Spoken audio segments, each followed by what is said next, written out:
Hello mga beshi! Bago tayo magsimula, shout out muna sa ating mga loyal listeners. Shout out kay Like Rigid Smith 5684 mula Hong Kong. Ayan, salamat sa pakikinig habang nagtatrabaho. Sana patuloy kang mapasaya ng aming mga kwento.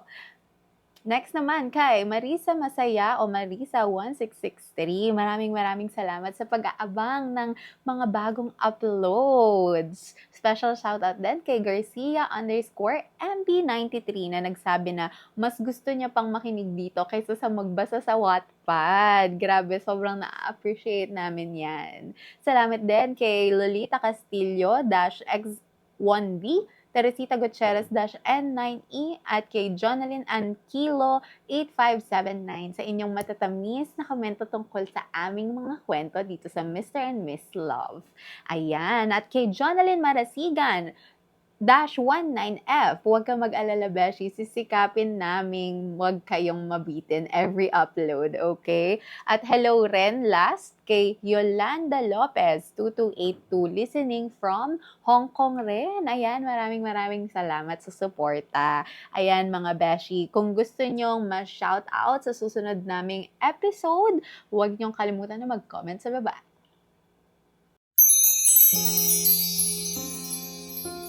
Hello, magandang araw. Kumusta ka naman?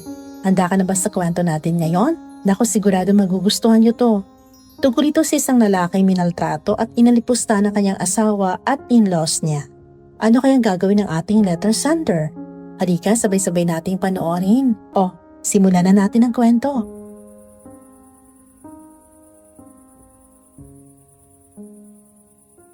I love you, Gia. Pangako. Hinding-hindi ka magsisisi sa pagpili mo sa akin. Alam ko mas bata ako sa'yo. Pero kaya kitang panindigan. Nakita mo na kung gaano ako kasipag magtrabaho. Kaya kitang buhayin. Naniniwala ako sa'yo. I love you too. Sa tingin mo ba, matatanggap ako ng mami mo? Oo naman. Mabait si Mommy. Medyo masungit lang talaga siya sa una.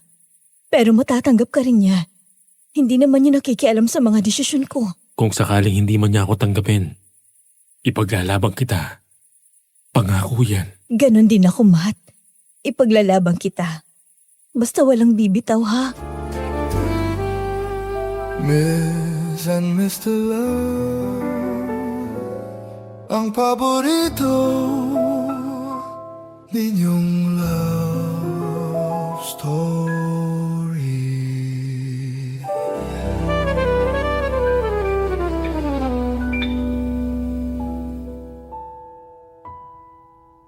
Sabi nila, some promises are meant to be broken. Paano kung hindi lang ito nasira, kung hindi winasak at dinurog, kasama ng buong pagkatao mo? Anong gagawin mo? Halina't pag-usapan natin sa comment section. Dear Miss Love, isang magandang araw sa inyo at sa lahat ng bumubuo ng inyong channel. Nainganyo ko ipadala sa inyo ang sarili kong kwento ng pag-ibig matapos kong mapakinggan ang isa sa pinadalang liham sa inyo ng isa niyong avid listener. Tawagin niyo na lamang po ako sa pangalang Alex, pero mas nakilala ako bilang si Matthew. Mula pa pagkabata, lola ko na lang ang nagpalaki sa akin. Maaga ako naulila sa ina at ang totoong tatay ko naman ay hindi ko nakagisnan. Sa murang edad, namulat na ako sa kahirapan, kaya maaga ako natutong magtrabaho. Habang nag-aaral, kung ano-anong part-time jobs ang pinasukan ko. Hanggang sa wakas ay nakagraduate ako. Isa lang akong ordinaryong empleyado sa isang malaking kumpanya nang ma-inlove ako sa anak ng boss ko, si Gia. Ipinaglaban namin ang pagmamahala namin hanggang sa matanggap kami ng magulang niya. Ang akala ko okay ng lahat. Hindi ko alam na doon na pala magsisimula ang kalbaryo ng buhay ko. Isang paalala dahil sa maselang paksa. Ang pangalan ng mga tauhan at mga lugar at pangalan ng kumpanya ay sadyang iniba upang maitago ang kanilang pagkakakilanlan at maprotektahan ang kanilang pribadong buhay.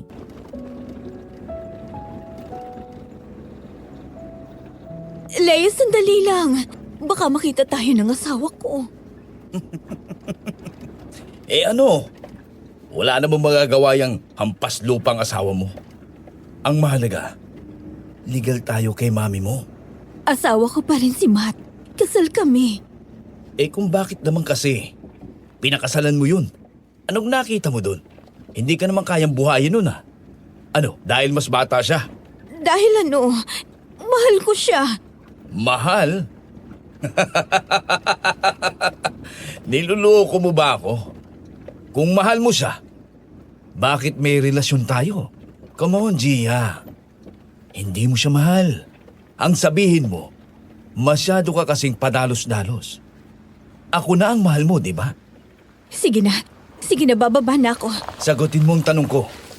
Ako na ang mahal mo, di ba? Oo, ikaw na ang mahal ko. Bigyan mo lang ako ng sapat na panahon. Makikipaghiwalay ako kay Matt. Wag mo nang isipin ang annulment. Madali na yun. Bye. Good night.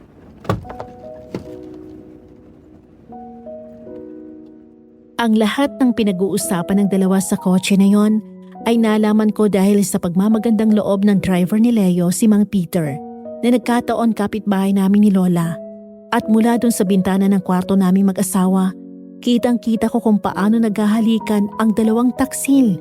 1 taon pa lang ang nakakalipas mula nang ikasal kami. Ayoko sanang tumira doon sa mansyon nila, pero ang biyenan ko na nakikiusap. Pero sa loob ng 1 taon na yon, kahit 1 beses, hindi ko naramdaman na tanggap ako at parte ng pamilya.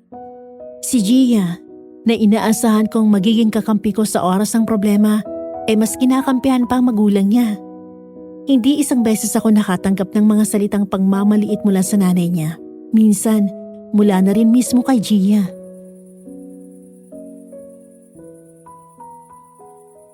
Hi, Mommy. Oh, Iha. Kumusta naman ang lakad niyo ni Leo? Nag-enjoy ka ba? Yes po, Mommy. Mabuti naman kung ganoon. O siya, sige na. Umakyat ka na sa kwarto niyo at kanina ka pa hinihintay ng walang kwenta mong asawa. Sige po. Saan ka galing? Ano ba namang tanong yan? Natural sa opisina. Sa opisina? Kanina ka pa raw nag-out sa opisina mo ng 4:00 ng hapon. Anong akala mo sa akin, bulag at bingi? Hindi ako tanga. Kalat na kalat sa opisina ang relasyon niyo ni Leo. Tapos ako na asawa mo? Itinatago mo? Pwede ba, Matt? Wala akong panahon sa mga drama mo. Huwag mo akong paandaran ng ganyan, Gia. Nakita ko kanina. Hinatid ka ni Leo. Naghalikan kayo. Tumahimik ka! Kailan mo pa ako niloloko? Hindi ka ba titigil? Pagod na ako. Pagod din ako! Napapagod na akong patunayan ang sarili ko sa pamilya mo. Pagod na akong magkunwari na parte ako ng pamilya mo. Alam mo, Gia, kahit 1 beses, hindi ka man lang nag-effort na isali ako sa pamilya mo. Pinababayaan mo ako. Kapag iniinsulto nila ako, wala kang sinasabi. Hindi mo ako pinagtatanggol. Kinakampihan mo pa nga sila eh. Totoo naman ang sinasabi nila, Mami. Wala kang pangarap. Wala? Anong wala? May maayos na trabaho ako.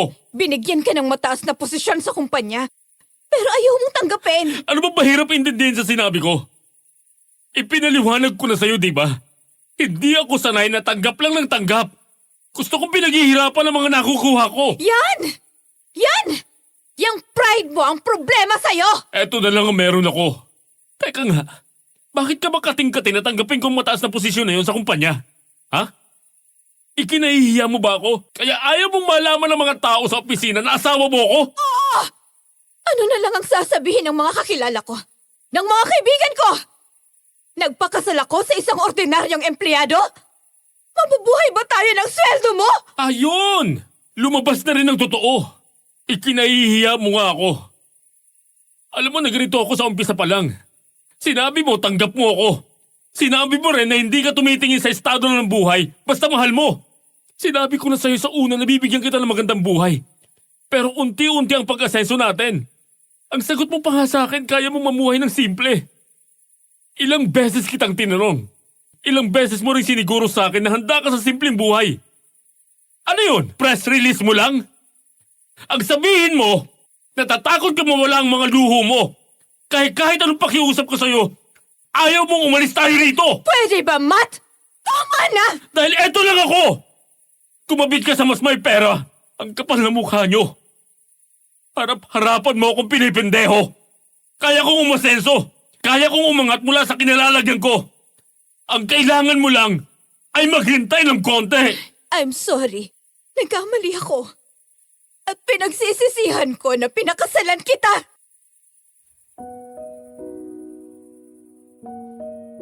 Parang patalim na sumaksak sa puso ko ang mga salitang yon. Minahal ko si Gia ng buong buo. Kahit kailan wala akong pinakita na pera lang ang hapol ko sa kanila. Kung tutuusin, kaya ko siyang buhayin sa sweldo ko. Hindi ako gaya ng ibang batugan dyan na walang ginagawa. Nagtatrabaho ako. Nagpapakahirap ako. Pero hindi pala sapat yun sa kanya. Mas mahalaga pala kay Gia ang marangyang buhay kaysa sa akin na asawa niya. Doon ko lang napagtanto na hindi niya ako mahal.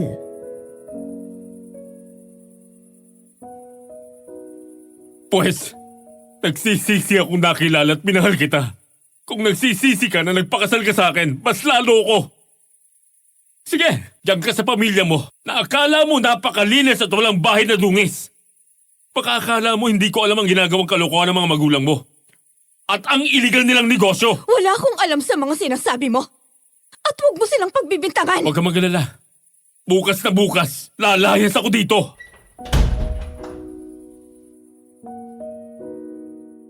Noong gabing yon, hiwalay kaming natulog ng kwarto ni Gia.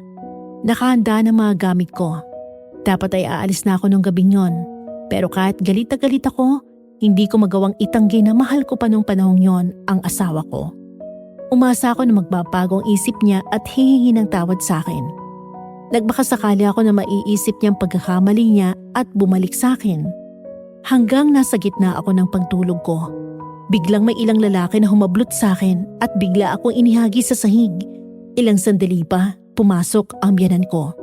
Nakasuot ng silk robe at matari akong tiningnan na para akong isang basura habang nakakrus ang mga braso niya. Masyado kang ambisyoso para isipin mong matatanggap kita para sa anak ko. Hindi ko lang makontra si Gia noon dahil alam ko naman na pagsasawaan ka rin niya. Hindi ko lang inaasahan na aabot kayo sa kasal. Anong ibig sabihin nito? Anong gagawin niyo sa akin? Ano pa? Patatahimikin kita. Masyado kang maraming nalalaman. Mga hayop kayo! Hindi kayo makakatakas kapag sinaktan niyo ako! Talaga? Bakit? Wala ka namang pera. Mas lalong wala kang impluensya.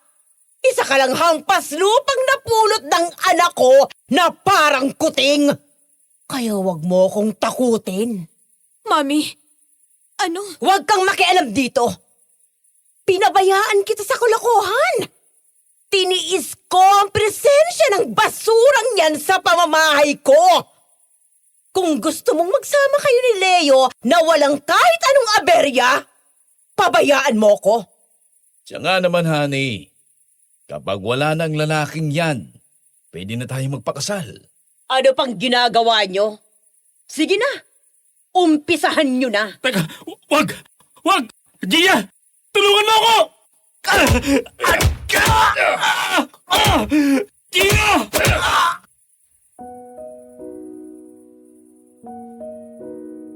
Si Leo, kasama ang 3 tauhan ng biyanan ko ay pinagtulong-tulungan akong bugbugin. Wala silang pakialam kahit saan ako tamaan. At si Gia, umiiyak kunwari. Pero kahit isang beses, hindi ko narinig na pinigilan niya si Leo o kahit ang tauhan ng demonyong nanay niya. Hanggang halos hindi na ako makilala dahil sa dami ng dugo sa mukha ko. Putok ang labi, namamaga ang mga pisngi at ganun din ang mga mata. Sobrang sakit ang katawan ko dahil sa mga sipa, palo at suntok na natamo ko mula sa kanila. Ang akala ko, tapos na sila sa kademonyohan nila sa akin. Pero hindi pa sila nakontento sa pambubugbog nila. Bigla akong sa pilitang itinayo ng 2 tauhan nila at hinawakan sa magkabilang braso. Habang hinang-hina ako at halos hindi na makapagsalita. Nakaramdam ako ng takot ng maglabas ng patalim si Leo at saka ngumisi.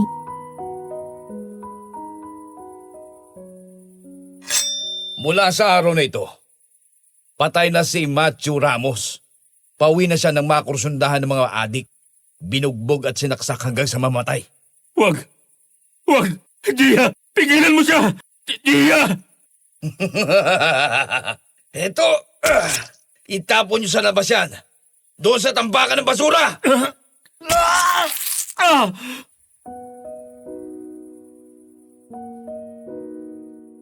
Nang mga sandaling yon ay naroon pala sa labas ng mansyon nila Gia ang dalawang taong lihim na nagmamasid sa loob ng isang kotse. Dahil rehas lang ang malaking gate ng mansyon, nakita ng babae mula doon sa pwesto nila nang ilabas ako ng mga tauhan ni Leo at Gloria sa bahay. Nakita niya na kinakaladkad ako ng mga ito na halos wala ng buhay. Matapos daw akong ilagay sa trunk, mabilis na umalis ang kotse kaya agad nila akong sinundan.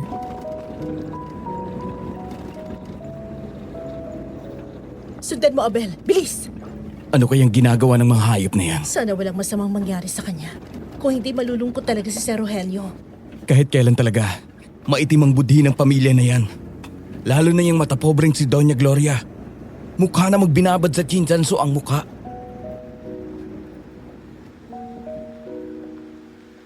Inabot daw ng 15 minutes ang biyahe bago huminto sa isang madilim at walang katao-taong kalye ang sasakyan.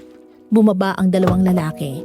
At saka ako kinuha sa trunk at itinapon na parang patay na daga sa gilid ng kalye malapit sa tambakan ng basura. Pagkatapos ay mabilis silang pinaharurot ang sasakyan paalis. Nang mawala na sa paningin nila ito, doon daw sila nagmamadaling lumapit at bumaba ng kotse. Natataranta nila akong dinaluhan at kinapa ang pulso ko.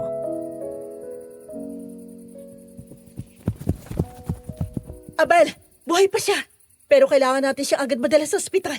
Sige, tulungan mo akong buhatin siya. Mga hayop. Sigurado ako hindi palalagpasin ni Sir Rogelio yung ginawa nila sa anak niya. Oh, bibilisan ko. Hawakan mo siyang mabuti. Sige. Ayon sa kwento nila sa akin, nasa daan pa lang ay may tumawag na sa ospital. Kaya naman pagdating namin agad kaming sinalubong ng mga hospital staff. Habang inaasikaso ako ng mga doktor, agad kinuha ng babae ang telepono niya. Sa bawat ring na hindi sumasagot ang tinatawagan sa kabilang linya ay lalo raw siya natatakot hanggang makalipas ang ilang sandali pa.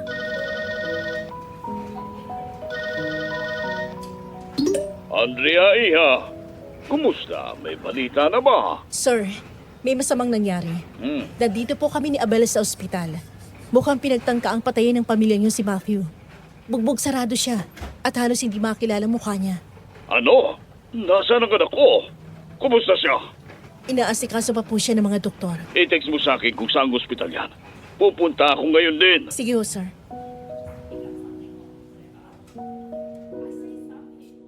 Ang kwento nila sa akin, dahil sa grabing bugbog na natamo ko, halos nagpasa ang buong katawan ko. Malalim ang tama ng saksak sa akin, kaya may tinamaan ng vital organ. Bukod doon ay masyadong maraming dugo na wala sa akin. At dahil doon, ilang araw akong walang malay sa ospital. Ang hindi ko alam, kausap na pala nilang lola ko nag-iisang nagpalaki at nag-aruga sa akin.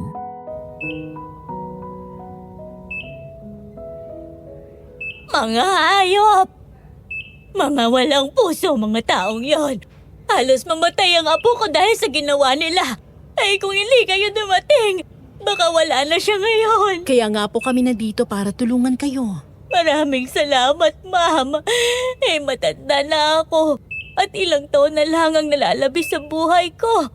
Ang tanging gusto ko lang, bago bawiin ng Diyos ang buhay ko, ay makita si Matthew na masaya. Matagal ko nang minalaan yan tungkol sa babaeng yon. Matigas ang ulo. Masyadong bulag sa pag-ibig. Tapos na po yun, Lola. Ang mahalaga ngayon, ligtas na siya. Ipinapangako ko po sa inyo. Paglabas niya dito sa ospital, magbabago na ng tuluyan ang buhay niya. Salamat po. Pero kanina pa ako nagtataka. Sino ba talaga kayo? Bakit niyo kilala ang apo ko?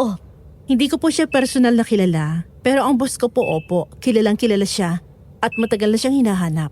Ang boss mo? Nandito na po siya.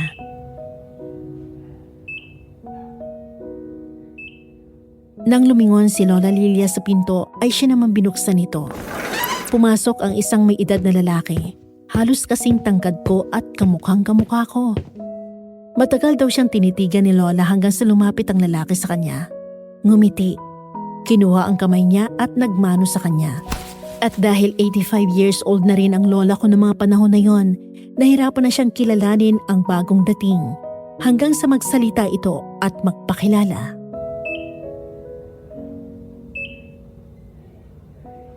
Nanay Lilia, magandang umaga po. Ako po si Rogelio, ay nakabuntis noon kay Myrna at totoong ama ni Matthew. Ay, oo, naalala na kita. Ay, salamat sa Diyos. At mukhang nasa maayos kang kalagayan. Humihingi po ako ng paumanhin kung naging mahina ako noon. At hindi ko na ipaglaban si Myrna sa mga magulang ko. Ngayon ay wala na sila. Malaya na ako at handa na ako magpakaama sa aking anak. Hindi mo sila nakalimutan. Hindi po. Si Myrna lang ang minahal ko. Kahit na pinaghiwalay kami ng mga magulang ko. Minabuti ko na lang na hindi mag-asawa. Matagal ko silang pinahanap. Pero nalungkot ako nang malaman ko na wala na pala si Myrna. Ilang buwan na rin mula nang malaman ko na si Matthew nga ang anak ko. Naduwag po ako. Natakot ako na baka galit siya sa akin. At sumbatan niya ako. Kaya hindi ako nagpakilala. Marami ka pang panahon para bumawi. Ay, huwag kang mag-alala. Lumaki siyang mabait. At kahit kailan ay hindi siya nagalit sa'yo. Pero ang ginawa ng pamilya ng asawa niya sa kanya, ay gusto ko silang pagbayarin ng mahal. Napakabait ng apo ko para gawin nila ito. Dahil ba mahirap lang kami. Huwag po kayong mag-alala. Nakarating na sa akin ang balita. May tauhan ako nakapasok sa loob ng pamilyang yon. Gusto nilang palabasin na napatay si Matt sa isang hold-up para malaya makapagpakasal ang Gia at Leo na yon. Sasakyan natin ang palabas nila. Hayaan natin sila sa kanilang paniniwala na patay na si Matt sa paggising ng aking anak. Magtutulungan tayo para makabangon siya at sa muli niyang pagharap sa pamilya ng kanyang asawa. Iba na ang pagkatao niya. Salamat, Rogelio. Abel, Sir? magdala ka ng isang tao. Kunin niyo na ang mga damit ni Lola Lilia sa bahay nila. Simula ngayon ay kasama na natin silang titira sa banso. Yes, sir. Sir, kung palalabasin natin, patay na si Matthew. Paano ang bangkay niya? Baka hanapin to ni Gia. Maghihintay tayo ng balita mula sa tao natin sa loob. Tignan natin kung ano ang magiging palabas ng pamilyang niyo. Yes, sir. Ihanda mo ang lahat ng kailangan, attorney. Gusto kong baguhin ang buong pangalan ni Matthew. Yes, sir.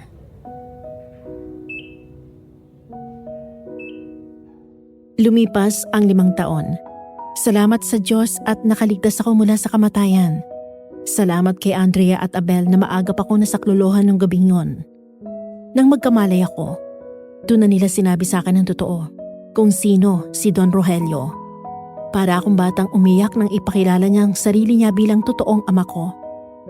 Ipinaliwanag niya rin sa akin kung bakit ipinanganak at lumaki ako nang wala isa sa buhay naming mag-ina.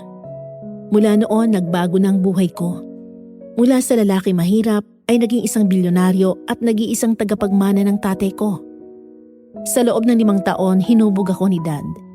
Tinuruan niya ako kung paano humawak ng negosyo habang kumukuha ako ng aking MBA. Tinuruan naman ako ni Andrea kung paano manamit ang isang mayaman. Lahat ang pwede nilang ituro sa akin para bumagay ako sa bagong buhay at bagong mundong ginagalawan ko ay itinuro nila sa akin. Hanggang sa paglipas ng mga taon ay hinubog ako ng panahon. At isa lang ang naging inspirasyon ko para tuluyang bumangon at baguhin ang buhay ko. Ang balikan at gantihan ang dati kong asawa at ang kanyang pamilya.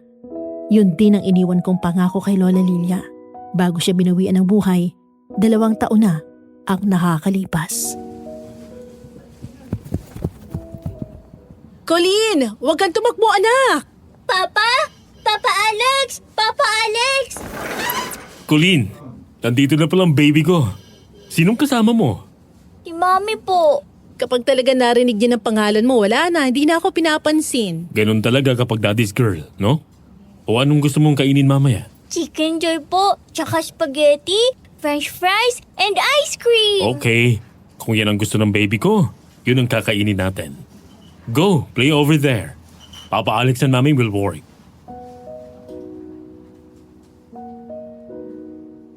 Nakangiti kong sinunda ng tingin ng bata. Si Colleen ay ang 7 taong gulang na anak ni Andrea sa kanyang pumanaw na asawa.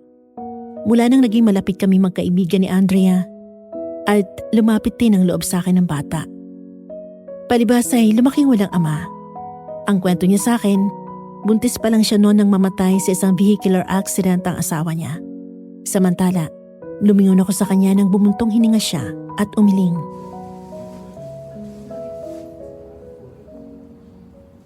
Oh, bakit?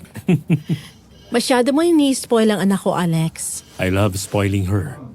Nawawalang pagod ko kapag nakikita kong anak ko. Correction, anak ko. Bakit nang aangking ka ng anak dyan? Papa nang tawag niya sa akin, kaya anak ko na siya. Kaya tayo na pagkakamalang may relasyon eh.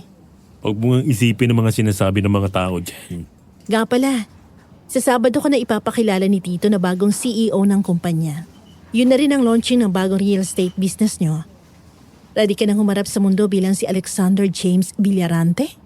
Mula nung araw na dumilat ang mata ko mula sa coma, handa na ako. Sigurado na bang darating ang mga turan? Yes. Yun ang una kong siniguro. At kahit naman hindi ko i-confirm, they wouldn't miss it for the world. Huwag mong kalilimutan ang tingin ni Doña Gloria Duran sa daddy mo ay ang pinakamahigpit nilang kalaban. Natural lang na ma-curious sila sa bagong mamumuno sa kumpanya. For 2 years, anonymous sa lahat kung sino bang may-ari ng real estate company na tumalo sa real estate ng mga Duran. Siyempre, gusto nilang malaman kung sinong nasa likod nito. Hindi na ako makapaghintay na makita ang mga mukha nila. Lahat ng ebidensya para sa attempted murder case mo against Doña Gloria at kay Leo ay nakahanda na. Pati na rin ang adultery at bigamy laban kay Gia. At ang partisipasyon nito sa pagtatangkang pagpatay sa iyo, nakahanda na rin. Sabihin mo sa akin kung kailan tayo magsasampa ng kaso. Makikipaglaro muna ako sa kanila. Unti-unti ko silang didikdikin na para mga kuto. Hahayaan ko silang mag-isip at mabaliw sa kakaisip kung bakit kamukhang-kamukha ng lalaking inakala nilang pinatay na nila ang anak ng kanilang mahigpit na kalaban sa negosyo. Alex, this will be very messy and stressful. Alam ko, Okay, pinapaalala ko lang sa iyo. huwag mo akong alalahanin. Kaya ko to. Matagal ko nang pinaghandaan to. Basta hindi ka aalis sa tabi ko. Alam ko magiging okay ang lahat.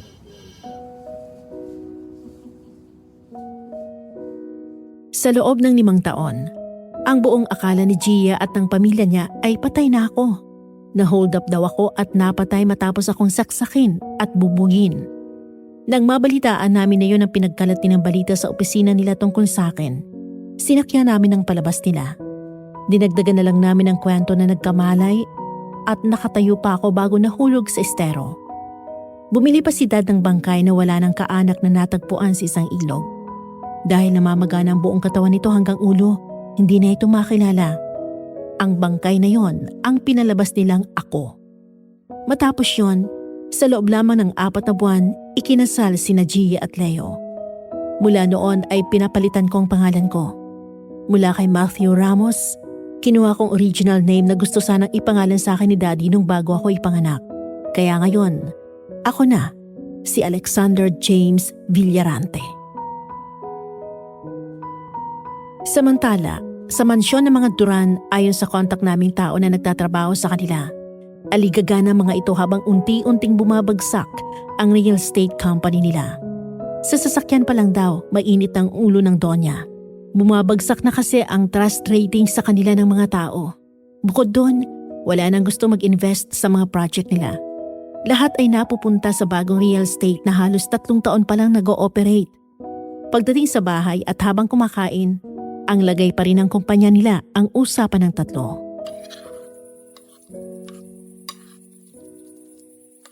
Leo, anong balita? Nakausap na ba ang dating investor natin? Mami, I'm sorry. Ginawa ko ng lahat pero ayaw na nila akong harapin. Ikaw, Gia? Ilang beses na akong humihingi ng appointment sa kanila. Pero pinaghihintay lang ako. Hindi na ako binabalikan ng tawag ng mga sekretary nila. Hindi pwede to! Hindi pwedeng bumagsak ang real estate company natin! Itong main company natin! Itong nagbibigay ng kabuhayan natin! Kapag hindi tayo nakabawit, yak babagsak tayong lahat! Mami, kumalma ka muna. Sige, paano ka kakalma? Kaya mo bang mabuhay ng walang pera? Hindi. Hindi po. Nakita mo na. May pag-asa pa tayo, Mami. Anong ibig mong sabihin? Pwede pa nating maibalik ang mga nawalang investors natin. Bukas ng gabi, nandun silang lahat sa party ng Villarante Group of Companies. Nag-retire na si Don Rogelio at ang papalit sa pwesto niya ay ang anak niya. Anak?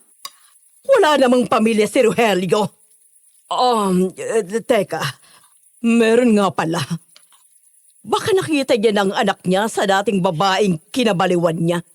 So, totoong anak niya yon? Malamang. Pero paano natin makakausap ang mga investor doon? Hindi naman tayo imbitado. No, Mami, mali ka. Nagpadala sila ng imbitasyon sa atin. Isa tayo sa kanilang mga VIP. Talaga? Yes, Mami. Simple lang ang gagawin natin. Kapag hindi natin nakumbinsi ang mga trader na investor na yan, gagayahin natin ang strategy nila. Tignan ko kung hindi magpali ka na makalintik na yan. Sige. May tiwala ako sa iyo.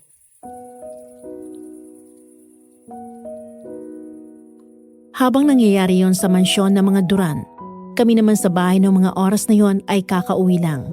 Kasunod si Abel na nagsisilbing kanan kami namin ni Dad. Naupo ako sa harap ng dining table at nagsimulang kumain. Kasalo si Abel na itinuring na rin naming pamilya. Habang kumakain, napag-usapan namin ang malaking event na mangyayari kinabukasan.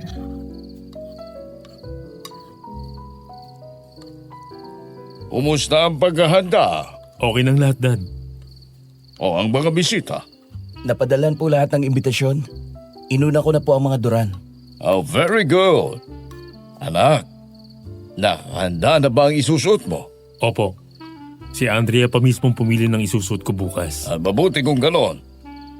Asahan nyo na matapos ang pagpapakilala ko sa iyo, ay gagawin nila ang pinakamaruming taktika para lang maagawan tayo ng mga investors. Don't worry, Dad. I've got everything under control. Siniguro ko na hindi sila mag-pull out ng investment sa atin. Konting sandali na lang. Mapapalitan na natin sa pwesto ang kumpanya ng mga Duran. Malayo na ang narating mo. Magiganti ka man sa mga Duran o hindi. Tandaan mo, naniniwala akong mas lalo ka pang magtatagumpay, anak. Dahil mabuti kang tao, may puso ka para sa mga pangkaraniwang manggagawa. Hindi ka abusado at higit sa lahat, padiskarte ka. Kanino pa po ako magmamana kung hindi sa'yo? Excuse me. Tumatawag si Andrea. Hello? Hi. Sorry kung nakaabala ako. Busy ka? Hindi naman. Bakit? Ayaw matulog ni Colleen. Hinahanap ka. Umiiyak. Akala ko naman kung ano na. O sige, pupunta ako dyan. Tapusin ko lang yung kinakain. Papa Alex! Read me my favorite book! Anak naman kasi. Magpapahinga na si Papa Alex. Ans, okay lang. Colleen, pwede mo bang hintayin si Papa Alex? Opo. Andrea, libangin mo muna. Give me 20 minutes. Hindi, kahit 15 minutes. Nandiyan na ako. Thanks, Alex. You're welcome.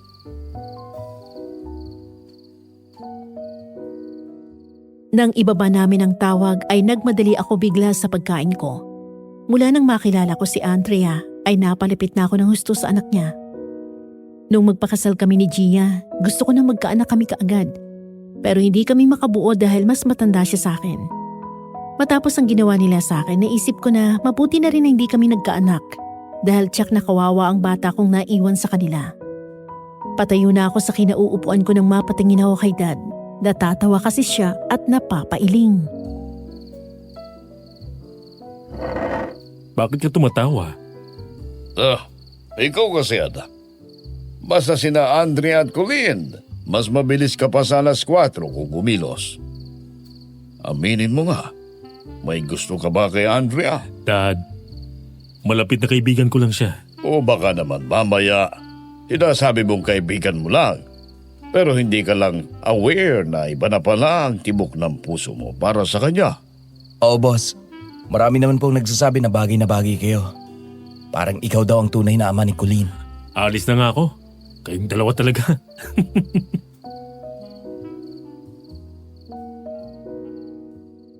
Mabilis lang ako nagpalit ng damit.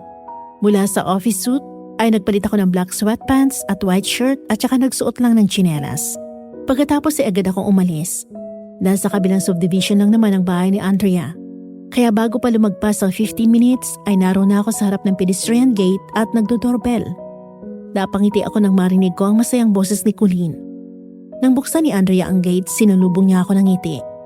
Bumungad sa akin ang simpleng ayos niya. Hindi gaya ng palagi kong nakakita siya nakasuot ng office suit at naka-makeup. Ngayon ay nakapambahay siyang bestida. Naka-clamp ang buhok. Namimiikling buhok sa gilid ng mukha niya na bumabagsak habang nakasuot ang black-rimmed eyeglasses.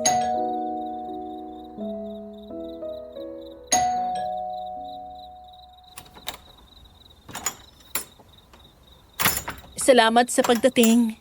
Sabi ko naman sa'yo anytime eh. Papa Alex! Hey! Little girl! Ikaw ha?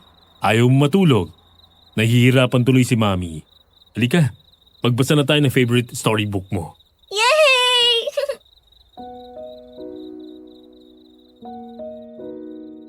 Kinarga ko ang bata at dinala sa kwarto nilang mag-ina.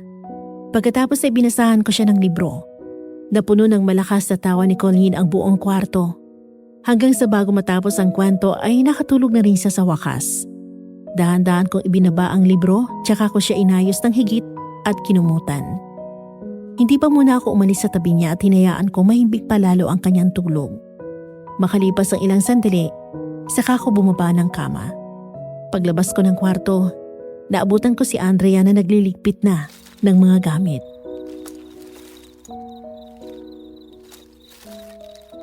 Tulog na siya? Oo, kaya huwag ka na mag-alala. Patulog ka na rin.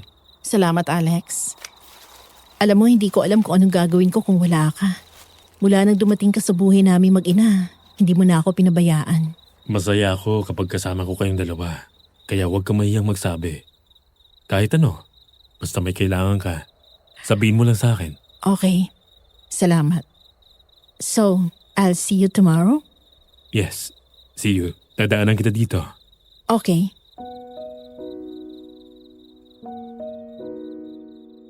Dumating na ang gabing pinakahihintay ko. Ang gabi ng pagpapakilala sa akin ni Dad sa publiko. Maaga pa lang nasa hotel na kami. Kasama na doon sina Andrea at Colleen. Doon na kami naghanda hanggang sa dumating ang oras ng party. 15 minuto bago mag 7:00 ay nasa ballroom na kami ng hotel kung saan dinaraos ang kasiyahan. Eksaktong 7:00, nasipat na naming dumating ang mga Duran.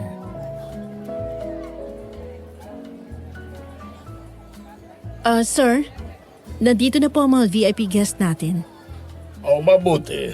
Make sure na nasa unahan sila para kitang-kita natin ang kanilang mukha. Ready ka na ba, iho?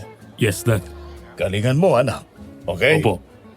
Sirs, sa tingin ko, nakita ni Gia si Alex. Hayaan mo siya. Mabuti kayo.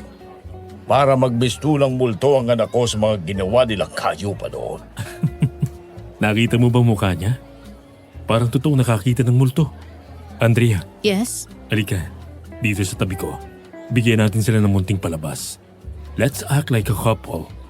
Sure.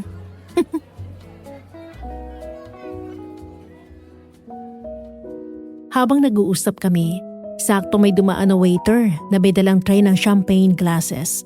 Kumuha ako ng 2 at ibinigay ko kay Andrea ang isa. Pagkatapos ay humawak ako sa baywang niya. Habang nangyayari yon, naroon kami sa pwesto kung saan kitang-kita kami ng mga Duran, partikular na si Gia. Hindi pa ako nakontento doon. Sadya akong tumingin sa gawin niya at nakita kong gulat sa mukha niya habang nanlalaki ang mga mata. Ayon kay Abel, na sadyang nakadikit sa kanila nung gabing yon, narinig niya ang usapan ng 3.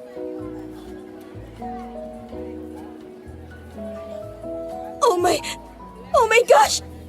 Mateo! Sino? Mami, tingnan mo! Kamukhang kamukha ni Matt! Kia, patay na yun. Bakit mo ba biglang naalala walang kwentang lalaking yun? Hindi, Mami. Ayun oh. Yung lalaki, kamukhang kamukha ni Matt. Yung kasama ni Don Rogelio. At yung abogado nila. Han, baka naman namimiss mo lang ang ex mo. Ang linis at maayos ang itsura niyan. paano magiging kamukha ni Matyan? Pero, Good evening, ladies and gentlemen. Thank you for coming to our event tonight. Dalawang bagay lang po ang dahilan kung bakit narito tayong lahat. First, we would like to introduce a new addition to the Villorante group of companies. This company started almost 3 years ago. Pero sa sandaling panahon ay marami na agad ang nagtiwala sa kanya. Kahit na hindi pa siya formal na naipapakilala sa publiko. Please welcome the New Life Real Estate Company. Sinasabi ko na nga ba? anong gagawin natin, Mami? Akong bahala. Huwag kayong magalala. Hindi tayo uuwi ng walang magandang napapala dito. Thank you so much. Pangalawa, alam niyong ako'y tumatanda na rin.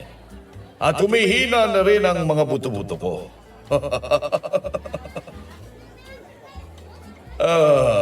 And tonight, I'm announcing my retirement. Pero huwag kayong magalala dahil ang papalit sa akin ay mas magaling, mas masipag, mas madiskarte at mas gwapo. Higit sa lahat, mas bata sa akin. As some of you know, mag-isa lang ako sa buhay. Pero sa mga hindi nakakaalam ng talambuhay ko, minsan sa buhay ko ay may babae akong minahal. Dahil sa problema ko noon sa pamilya. Naghiwalay kami. Umalis siya kasama ang aming anak. A few years ago, I was reunited with my beloved son, my one and only heir. Please welcome the new CEO of Villorante Group of Companies, Alexander James Villorante.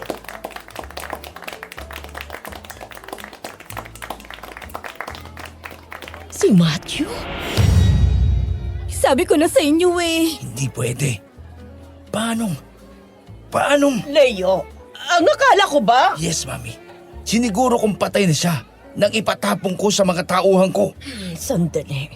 Kumalma muna tayo. Baka nga kamukha niya lang yan. Good evening, ladies and gentlemen. I am deeply honored and privileged to carry on my father's legacy. I can only promise you one thing under my leadership. Lahat ay pantay-pantay ang magiging tingin sa mga empleyado. Walang mataas o mababang posisyon. Walang makakalamang. Walang palakasan. Higit sa lahat, walang maaapi. Let's have a toast for the future of Villorante Group of Companies. Cheers! Cheers! Cheers! Cheers. Ang boses niya, parang kay Matt. Hindi maaari siya yan. Patay na yun. Huwag kayong magpalata. Mamaya kausapin niyo pa rin ng formal.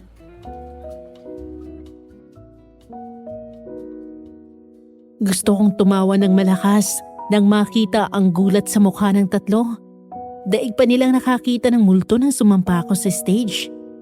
Doon palang pakiramdam ko panalo na ako eh. Sayang nga walang nakakuha ng larawan nilang tatlo. Lumipas ang mga oras. Habang umiikot kami at kinakausap ang mga bisita. Dumating na ikalawang main event ng gabing yon.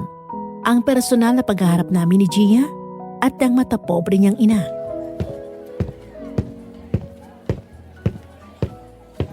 Oh, Gloria. Mabuti naman at nakarating ka. Salamat. Hindi ko alam na may anak ka pala. Oo nga pala.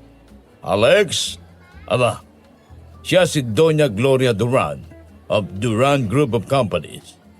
Siya naman ang anak niyang si Gia at ang asawang si Leo. Hi, Mom. I'm pleased to meet you. Same here, iho. I'm sorry. Pamilyar ka. Nagkakilala na ba tayo dati? I don't think so. Sa pagkakaalam ko, ngayon lang kita nakita. Yes, of course. Sorry. May naalala lang ako na kamukha at kaboses mo. Talaga? Sino? Bigla akong na-curious. Huwag mo na masyadong pansinin ang asawa ko. Anyway, How about some coffee, pare? Labas tayo minsan. Bukas. Pwede ka ba? I'm sorry. Pero hindi kami nakikipag-business deal sa mga kalabang kumpanya. Bukod doon, sobrang busy ngayon sa opisina. Hindi namin kayo may entertain. Alam mo na dahil sa transition at sa pagsasapubliko ng new life, medyo tight pang schedule ko. Okay, shoot. Girlfriend mo si Attorney Salcedo? Yes. Love, naghihintay na si Mr. Gatchalian. Excuse me?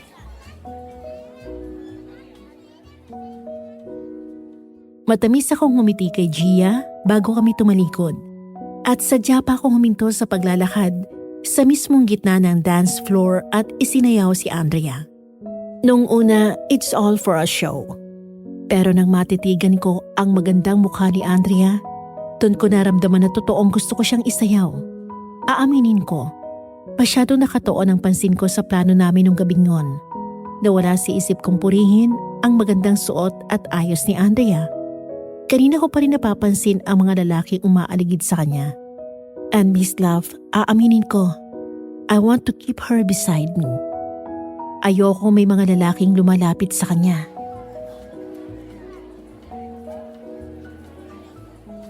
You look stunning. Hay nako, akala ko hindi mo na ako papansinin eh. Wala kang iniisip kundi paghihiganti mo sa asawa mo. Correction. And I'm sorry kung sa tingin mo, na-ignore kita. Nasa iyo na ang buong atensyon ko mula ngayon. Maniwala ka. Ikaw ang pinakamagandang babae ngayong gabi dito sa silid na to. Thank you. Kahit saan. Night drive. Tayong dalawa lang. Tapos na ang papel ko dito. Gusto ko nang lumabas at kumain ng totoong pagkain. Okay, labas na tayo.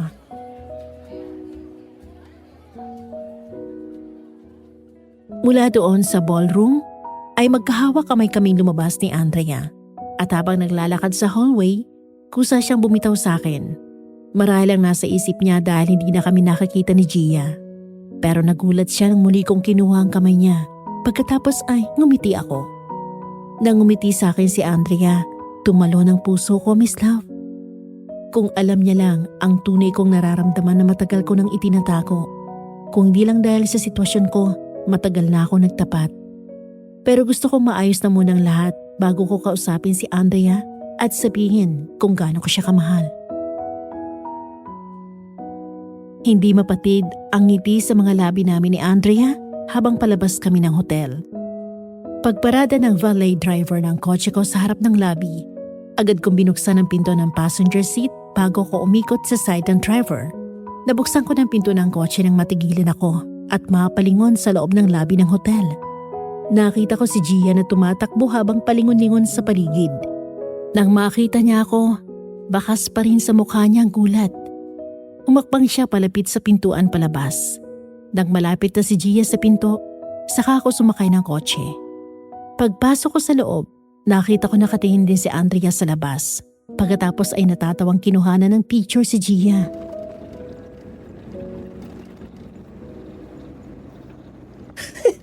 Tingnan mo mukha niya. Alam kong hindi pa rin siya makapaniwala sa nakita niya. Asahan mo na biglang pagsulpot ng asawa mo sa opisina o kahit saan ka pumunta. Dahil tsak na pasusundan ka ng pamilya nila. Hindi sila basta maniniwala na hindi ikaw si Matthew. Gawin nilang gusto nila. Handa ako. May mga kinokolekta pang konting ebidensyang legal team namin para matuloy na ang pagsasampa mo ng kaso laban sa kanila. Ang annulment. Naka-ready na anytime. Go signal mo na lang hinihintay. Okay. Gusto ko na rin matapos to. Na makalaya na ako sa nakaraan ko. Tara!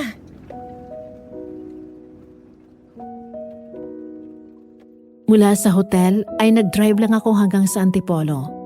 12:00 na ng hating gabi nang makarating kami doon. May mga bukas na may establishmento sa lugar kung saan ko dinalan si Andrea. Hindi na kami lumabas ng kotse. Nag-drive-thru lang kami sa isang fast food chain tsaka kumain sa kotse. At doon sa pinuntahan namin ay kita ang night view ng syudad. Bukod doon malamig ang simoy ng hangin. Pakiramdam ko'y nabawasan ng stress at ang aking pressure.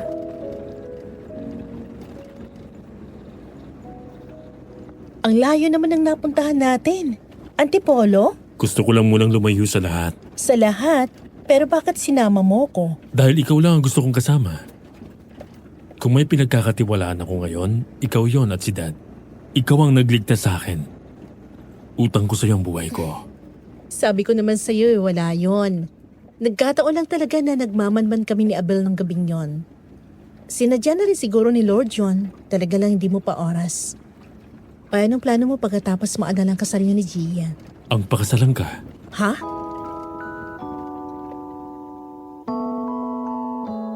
Nakita ko natigilan si Andrea sa sinabi ko. Kahit ako, hindi ko rin alam na yun ang lalabas sa bibig ko eh. Una siyang bumawi ng tingin at nahihiyang lumingon sa labas ng sasakyan. Kinuha kong kamay niya at saka hinawakan yon. Doon, muling lumingon sa akin si Andrea. Pagkatapos ay hinalikan ko siya sa likod ng palad. Gusto kong ako ang patuloy na kilalaning ama ni Colleen hanggang sa paglaki niya. Kung okay lang sa'yo. Gusto kong ako magbigay sa inyo ng kumpletong pamilya. Alex, come on. Kung sinasabi mo lang I yan. love you, Andrea. Matagal na. Ikaw ang naghilom sa puso kong winasak ng asawa ko at ng pamilya niya. Mula nung una pa lang ay ikaw nang kasama ko sa pagbangon ko. Habang dumaraan ang mga araw na nakakasama at mas nakikilala kita, lalo kang napapamahal sa akin. Hanggang sa ipakilala mo sa akin si Colleen. Parang kumpleto na ako kapag kasama ko kayo. Pero huwag kang mag-alala. Hindi kita ipipressure ngayon. Gusto ko muna makawala sa anino ni Gia. Nandito lang naman ako sa tabi mo. Kami ni Colleen. Hihintayin ka namin. Salamat. Hinila ko si Andrea at hinalikan ko siya sa noo. Pagkatapos ay matagal kami nagyakap. Nang mga sandaling yon, alam ko nang hindi na ako nag-iisa. Sa loob ng 1 taon ng pagsasama namin ni Gia, hindi ko naramdaman ang pagkaasawa niya sa akin maliban sa kama. Kahit kailan hindi niya ako inasikaso. Kahit man ang ipaghanda ako ng damit kapag papasok ako sa umaga ay hindi nito ginawa. Kahit bigyan ako ng isang anak, ayaw nito. Pero nung ma-rescue ako nila Andrea at mapunta sa poder ni Daddy, si Andrea ang nasa tabi ko. Inalagaan niya ako at inasikaso. Lalo na nang maging malapit kaming magkaibigan. Pinapakialaman niya pati yung susuot ko. Alam niya kung anong estilo at kulay ang bagay sa akin. Ipinagluluto niya ako at kapag niyayaya ko siyang lumabas, hindi niya ako ikinahihiya.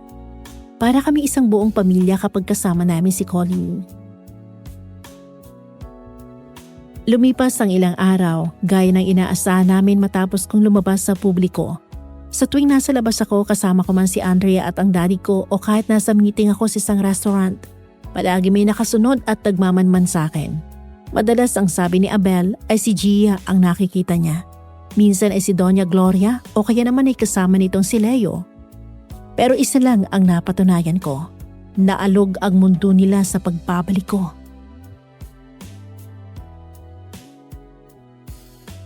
Sir, nandiyan na naman si Gia. Ganun ba?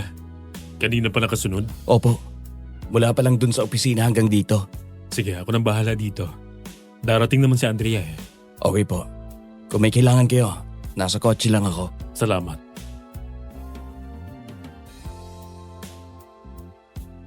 Habang naghihintay ako kay Andrea, tumayo muna ako at pumunta sa counter. Nag-order ako ng paborito niyang kape. Mahilig siya sa hot coffee pero hindi niya kayang inumin yun ng sobrang init.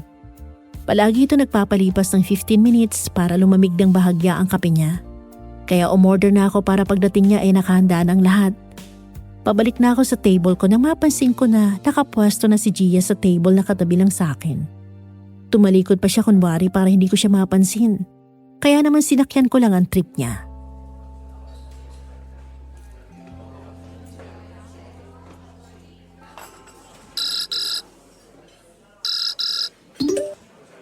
Hi, love. Malapit ka na dito? Oo. Medyo na traffic lang ng konti dito sa stoplight. Naka-order na ako ng kape mo. Thank you. Sasabihin ko pa nga lang sana sa'yo na ibili mo na ako eh. Anyway, hintayin mo ako ha. Sorry, medyo late ako. Ang tagal kasi na natapos yung isang hearing na pinuntahan ko. Okay lang. Alam mo naman kahit ilang oras pa yan, hihintayin kita. Tsaka wala na akong meeting. Pwede na rin akong hindi bumalik sa office. Oh, sige. Ay, ayan na. Let's go na. Sige. I'll see you in a bit. Matapos naming mag-usap ay bumuntong hininga ako dahil alam ko nakikinig sa akin si Gia. Kaya naman hindi na ako nakatiis at bigla ako nagsalita. Kitang-kita kong gulat sa mukha niya, sabay biglang lumingon sa akin. Naramdaman kong pamilyar naggalit ang makita kong mukha niya, lalo na nang painosente siyang ngumiti sa akin. Kung hindi lang masamang manakit lalo ng babae, sinuntok ko na siya kanina eh. Sa kabila ng ngit-ngit ng damdaming nararamdaman ko, isang pekeng ngiti ang pinakita ko sa kanya nang bigla akong nagsalita. Doon siya napilitang lumingon sa akin at ngumiti.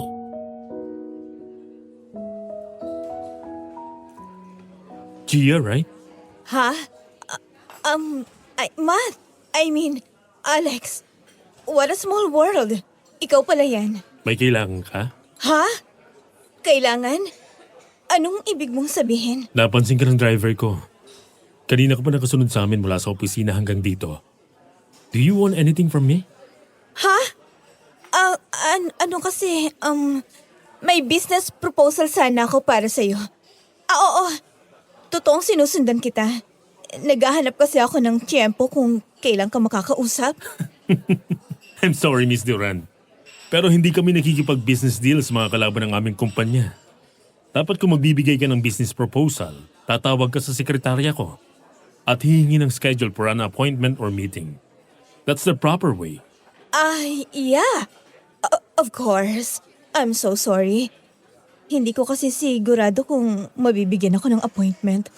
Kaya naisip kong abangan ka at direkta kang kausapin. Ngayon alam mo ng sagot. I hope I made myself clear. Yes. Pero, sigurado ka bang nung party lang tayo huling nagkita? Oo, bakit? May problema ba? Wala. May kamukha ka kasi. Sino? Kaibigan? Colleague? Ex? Kakilala lang. Kamukhang kamukha mo kasi siya. Ang gwapo naman pala nagkakilala mo kung ganon. Alex?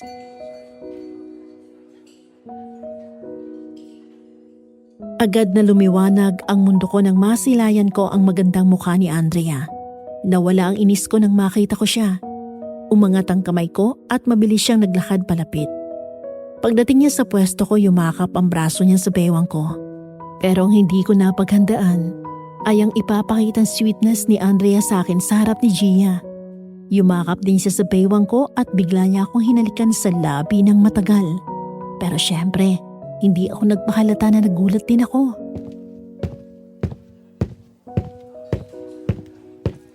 Hi love, sorry late ako. Hindi, okay lang.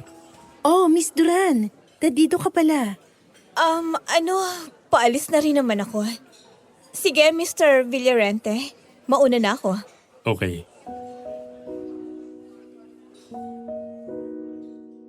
Sinundan namin ng tingin si Gia. Natataranta, bumalik siya sa kotse niya at umalis. Nang tuluyan na siyang mawala sa paningin namin, doon lumayo si Andrea sa akin. Tumalikod at umupo habang namumula ang mukha. Hindi ko maiwasang matawa dahil alam ko kung bakit siya nagkakaganon, kaya lalo ko siyang inasar.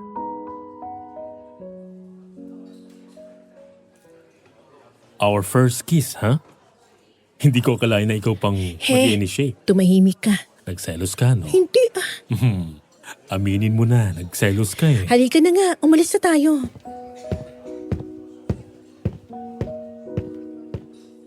Ayon sa tao namin ni Daddy na nagtatrabaho sa loob ng mansyon ng mga Duran, dumating daw doon si Gia na hindi mapakali, nag-aalala at bakas ang takot sa mukha.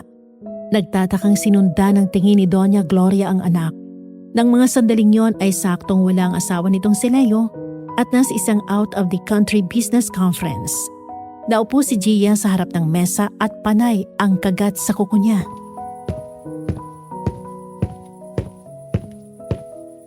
Gia, ano bang nangyayari sa'yo? Mommy, hindi kaya si Matthew yun? Matthew? Sino? Yung si Alex Villarente. Hindi kaya siya yun at nagpalit lang ng pangalan? Masyado kang natatakot sa wala na anak. Patay ng lalaking yon. Burado na siya sa landas natin. Ano pang ikinatatakot mo? Mommy, baka kasi, kung tamang hinala ko, baka ipakulong niya tayo, Ma. Hindi si Matthew ang lalaking yon. Magkamukha lang sila. Yung basurang dating asawa mo, hampas lupa yon. Nakita mo naman si Alex Villarante, di ba? Sosyal, matikas, malayo kay Matthew. Kaya sa ganyan, nag-aalala ka sa wala? Bakit hindi ka nalang gumawa ng paraan para mapalapit tayo sa kanila? Kailangang makuha natin ang tiwala nila. Sinubukan ko yun, Mommy. Kanina, sinundan ko siya. Tapos nung magkausap kami, sinabi ko na baka pwede tayong magbigay ng business proposal sa kanya. Nireject niya. Hindi raw sila nakikipag-business transaction sa kalabang kumpanya. Hindi pwede to. Kailangang makuha natin ang tiwala niya. Masyadong lumalaki ang kumpanya ni Rogelio. Kailangang makinabang din tayo. Hindi ako papayag na mapag-iwanan. Gumawa ka ng paraan, Gia. Kailangang mapalapit ka kay Alex Villarante na yon. Mommy, magsiselos si Leo. Kilala niyo naman yun. Magsiseros talaga yon kapag ipinaalam mo. Gamitin mo nga yung utak mo. Parang hindi kita anak. Kung kailangang akitin mo. Ay, bahala na. O siya, sige na, kumain ka na. Pagkatapos ay magpahinga ka at pag-isipan mo ang gagawin mo para makuha ang loob ng lalaking yon. Yes, Mommy.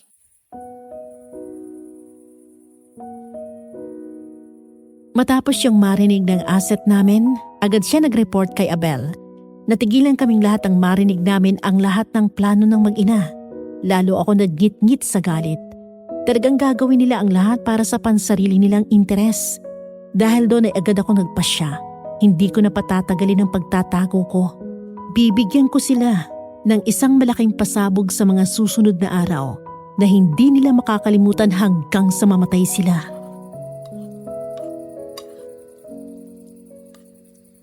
Napakawalang hiya talaga niyang si Gloria. Para sa pera, siya pa ang nag-uudyok sa anak niyang gumawa ng mali. Ganyan na ganyan ang ginawa niya sa amin. Kasal na kami ng anak niya pero siya pang nagtulak kay Gia para magkaroon sila ng relasyon ni Leo. Pero hindi tayo magpapadala sa mga plano nila. Hindi ako papayag na paglaruan ulit nila. Ngayon, tayo makikipaglaro sa kanila. Anong plano mo sa mga kaso na hinanda natin sa kanila? Asikasuhin niyo na. Hanggat maaari ay gawin niyo ng tahimik. Gusto kong sorpresahin na lang natin sila ng warrant of arrest kapag formal lang naisampa ang mga criminal cases natin laban sa kanila. Sunod natin i-file ang annulment. Okay, bukas sa bukas aasikasuhin ko. Anak, gusto kong malaman mo na hindi ka nag-iisa. Kasama mo kaming lahat dito. Susuportahan ka. Ngayon na ang tamang oras para pagbayarin sila sa lahat ng ginawa nila sa iyo. Mananalo ka. Kaso, naniniwala ako dyan. Matibay ang lahat ng ebidensyang hawak natin. Sir, handa na akong maging witness. Sinabi ko na rin po yan kay attorney. Salamat sa inyo. Dad, thank you. Kung hindi mo ako ipinahanap, wala ako dito ngayon. Marami na akong naging pagkukulang sa inyo ng nanay mo, anak. Kulang pa ito kung tutuusin. Kapag nanalo ako sa kaso at naipakulong ko sila, tiyak na matutuwa si Lola Lilia at nanay kung nasaan man sila ngayon. Bago mawala si Lola, yun ang bilin niya sa akin. Siguraduhin ko raw na magbabayad ang pamilyang Duran sa ginawa nila sa'yo. Matutupad yun. And Dad, pagkatapos ng annulment, gusto ko po na ipaalam sa inyo na gusto kong pakasalan si Andrea. Mahal na mahal ko po siya. Ha? Hoy, ano ka ba? Nakakaya kay Tito. Hindi, ayos lang. Hindi na rin ako nagulat dahil matagal ko nang napapansin na nagkakagustuhan kayo. At masaya ako na tamang babae na ang natagpuan mo ngayon. Pero teka, ito bang si Andrea ay pareho ng desisyon? Opo, Tito. Handa naman po ako maghintay. Mahal ko rin po si Alex. Bukod doon, gusto rin siya ng anak ko kaya wala na ako mahihiling pa. Bilisan na nga natin. At ipakulong na yung mga Duran na yan para kasala na.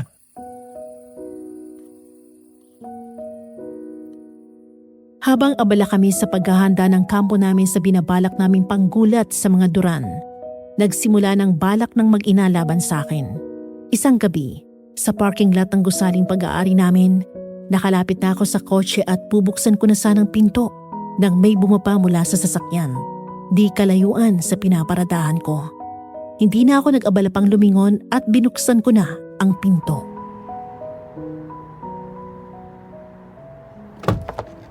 Mr. Villarente, Miss Duran, good evening. anong ginagawa mo dito? Inaabangan ka.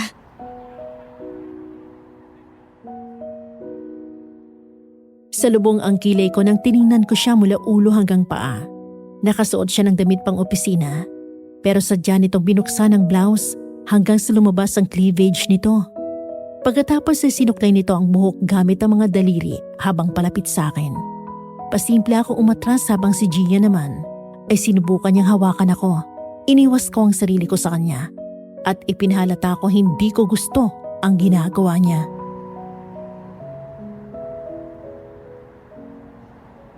May kailangan ka ba sa akin? Gusto ko lang namang imbitahan ka. Dinner or wine? Para saan ang imbitasyon? Naisip ko kasi na kung hindi kayo tumatanggap ng business deals galing sa kalaban na kumpanya, baka pwede kong baguhin ang isip mo. Actually, no. Hindi ako sasama sa'yo. Una, you're a married woman. Hindi ako interesado sa'yo sa lahat ng aspeto. Mapa-business deals man yan o personal. Pangalawa, may girlfriend na ako. At nung sinabi kong hindi kami nakikipag-business deal sa kalaban, hindi ko lang yun basta naisip. Noon pa man, ay ganun ang patakaran ng kumpanya namin. Masyado ka namang seryoso, Mr. Villarente. How about we get to know each other? Ano? Let's go? Wala nang usapan tungkol sa business. Get to know? I don't think that's necessary, Miss Duran. Dahil kilalang kilala ko na ang pamilya nyo. Marami akong alam tungkol sa inyo.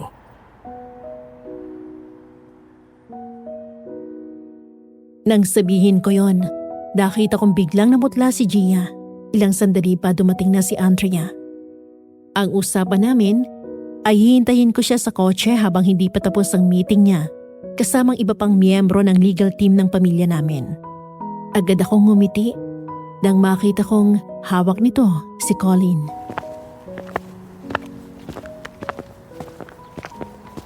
Papa Alex! My princess! Love, ano meron dito? Wala. Mukhang hindi naintindihan ni Miss Duran ang sinabi ko nung nag-usap kami sa coffee shop. Nilinaw ko lang. Sige. Aalis na ako. Miss Duran, may I have a word with you? Love, mauna na kayo ni Colleen sa sasakyan. Okay.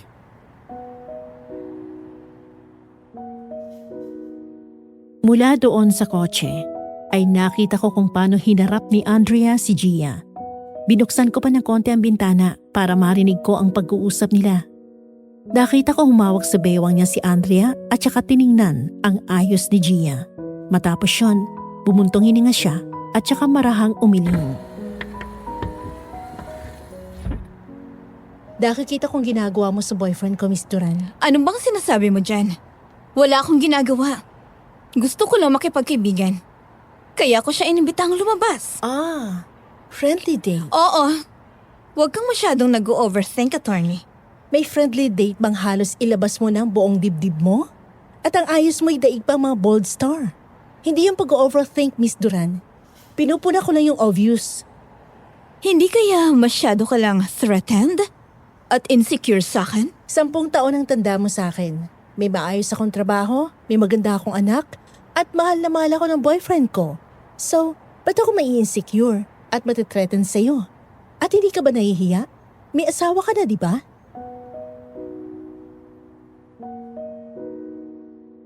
Pagkasabi no ni Andrea ay nagmamadali itong umalis at pinaharurot ang kotse palayo. Matapos yon ay saka sumakay ng kotse si Andrea. Natatawa pa ako nang tumingin sa kanya dahil parang kitang-kita ang selos at galit ito kay Gia. Kaya naman pinakalma ko siya at hinawakan ang kanyang kamay. Kung wala lang si Colin, hinalikan ko na rin siya eh.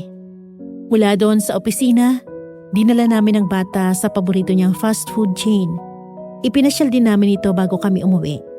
At bago pa kami makarating sa bahay, nakatulog na si Colin sa sasakyan. Pinasok ko muna ang kotse sa garahe nila bago ko binuhat ang bata papunta sa kwarto niya. Pinalitan ni Andrea ang damit nito at saka maayos na inihiga sa kama.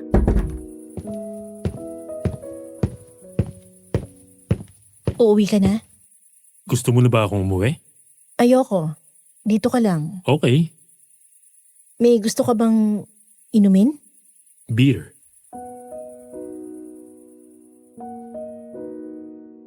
Kumuha ng beer si Andrea sa refrigerator at pumasto kami sa dining area. Day off ng kasambahay at yaya ni Colleen. Kaya ako ang nagsundo sa kanya sa school at dinala ko siya sa opisina. Samantala, nang naupo sa tabi ko si Andrea, ay ngumiti ako sa kanya habang hawak ang kamay niya. Hanggang sa hinila ko siya at pinaupo ko sa hita ko.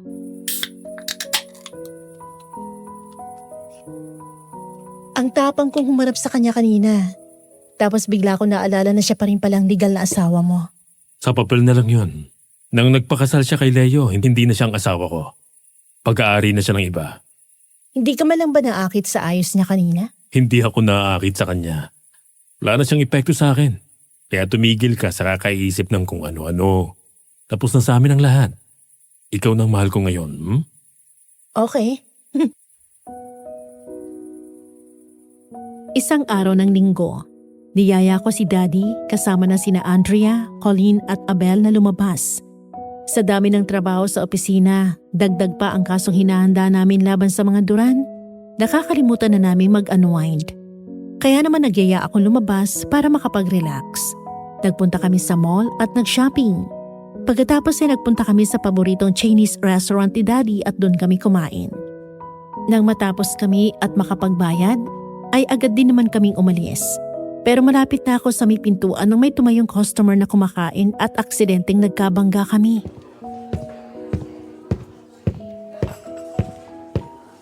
Uy, sorry pare. Oh, pasensya ka na rin, Mr. Villarante. Oh, ikaw pala yan, Leo. Right? Kumusta?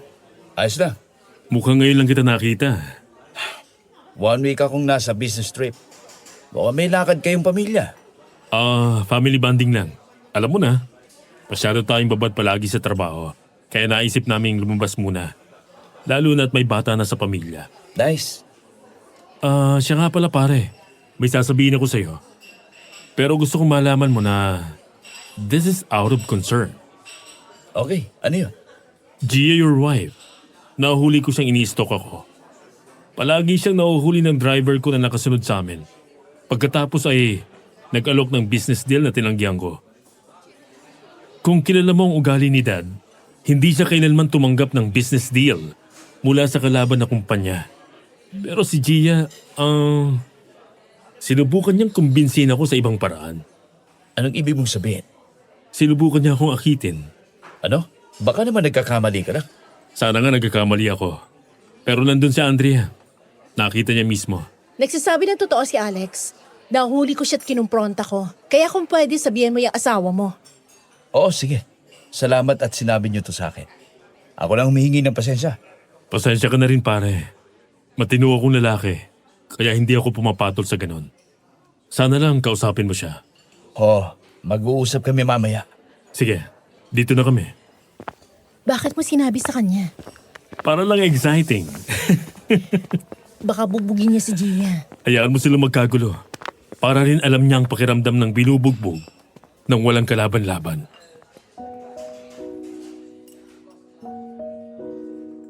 Ayon sa asset namin sa loob ng mansyon ng mga Duran, nang tanghaling yon ay galit na galit daw na dumating si Leo sa bahay. Papasok pa lang siya, malakas na ang boses nito at paulit-ulit na tinatawag si Gia. Nang mga sandaling yon ay naroon ang hinahanap niya sa kwarto nila, kaya agad itong tumakbo paakyat.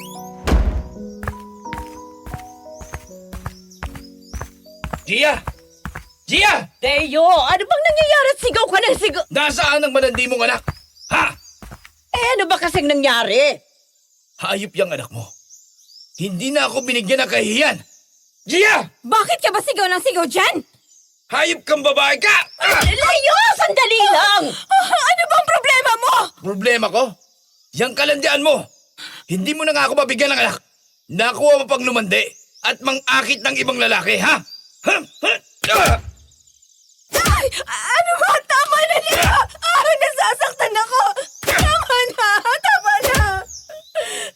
talagang masasaktan ka sa akin. Dahil dyan sa kalandian mo. Hindi ka na nahiya kay Mr. Villarante.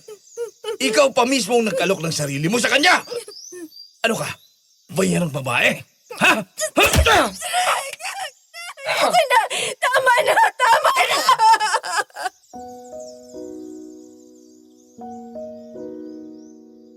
Sampal, suntok, tadyak at sipang inabot ni Gia sa kamay ni Leo. Walang pakialam ang lalaki kahit saang parte ito tamaan. Habang si Gia naman, pumutok na ang labi at nagdurugo. Ang buhok nito ay halos magkabuhol-buhol sa klase ng pagsabunot sa kanya ng asawa niya.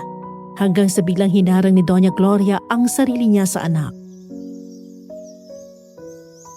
Hayop ka? Anong karapatan mong saktan ang anak ko? Isa ka pang matanda ka. Kilala ko ang ugali mo. Tsaka kung ikaw ang nagtulak kay Gia, nalandiin si Alex Villarante na yon. Para yun sa kumpanya. Puro na lang para sa kumpanya. Hindi ba pamilyar sa iyo ang ganitong senaryo? Ganito rin ang ginawa mo noon, di ba? Ipinagtulakan mo ko dito sa malandi mong anak kahit na may asawa na siya. Sabi mo rin noon na para sa kumpanya. Pagkatapos ano? Gagawin mo rin sa akin ang pinagawa mo sa akin noon? Ipapapatay mo rin ako? Gaya ni Matthew. Di totoo yan, hindi! Come on, ma! Pare-pareho tayo maitim ang budi dito. Ngayon ka pa magmamalinis? Ginusto mo rin yun. Pumayag ka sa plano. At ano ngayon?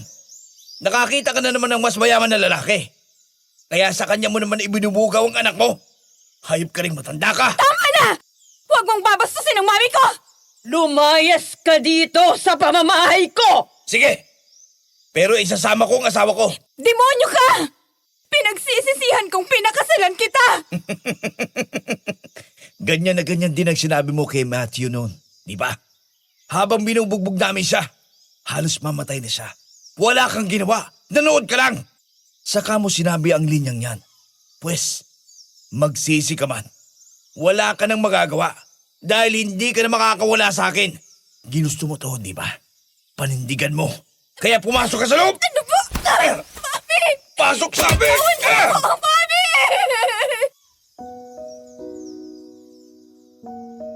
Araw ng Sabado, dumating na ang oras na pinakahihintay ko.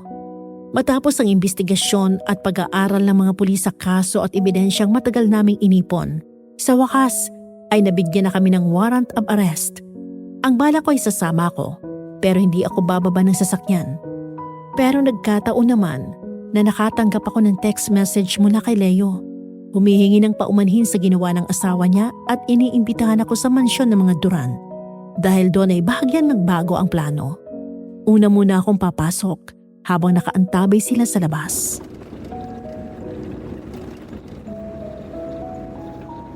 Ready ka na? Hindi ko alam. 5 taon mong hinintay ang pagkakataon na to. Hindi itong oras para sumuko o umatras. Alam ko. It's just that mula nung gabing yun na halos patay nila ako sa bugbog. Ngayon ang ulit ako tatapak sa bahay na yan. Ang gabing yun ay naging bangungot para sa akin ng 5 taon. Ayoko nang balikan yun. Hindi natin babalikan. Tutuldukan na natin para maharap na natin ang next chapter ng buhay mo.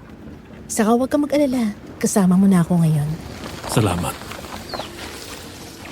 Ano sir? Ready ka na? Oo. Halika na. Mr. Villarante, mabutit nakapunta ka. Pasok. Salamat.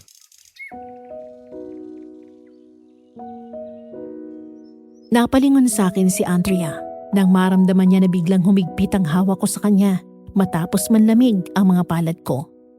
Pagpasok sa loob ay bumungad sa akin ang pamilyar na ayos ng bahay. Humihiyaw ang karangyaan sa mga gamit pa lang.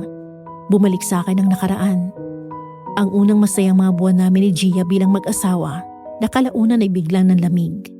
Niloloko na pala niya ako noon at kabit niya na si Leo. Hanggang sa natigilan ako at bahagyang nagulat nang mapatingala kami. Bumaba si na Gia at Doña Gloria mula sa itaas. Nakaalalay sa anak na halos hindi makalakad dahil sa grabing bugbog. Sarado na halos ang mga mata. Sa sobrang maga at kulay violet ang mga pasa niya sa mukha at braso.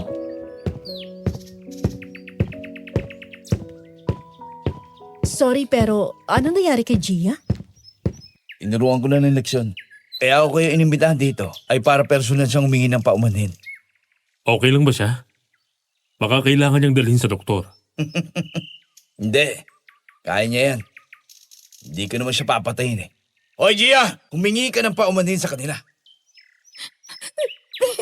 Alex, pasensya ka na sa mga nangyari. Pasensya? Hindi makukuha ng paghingi mo ng pasensya ang lahat ng kasalanan mo sa akin at sa pamilya ko. Anong ibig mong sabihin? Si Matthew Ramos. Tsaka kung hindi niyo pa rin nakakalimutan ng pangalang yon. Lalo ka na, Gia. Dumating ng oras ng paniningil niya. Ano? Anong ibig mong sabihin? Naniwala dapat kayo kay Gia nang sabihin niyang ako at si Matthew ay iisa.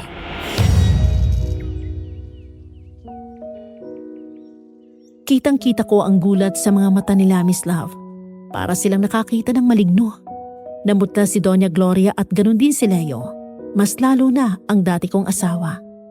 Matagal ako naghintay na makita ko sa kanila ang ganong klase ng reaksyon sa mukha.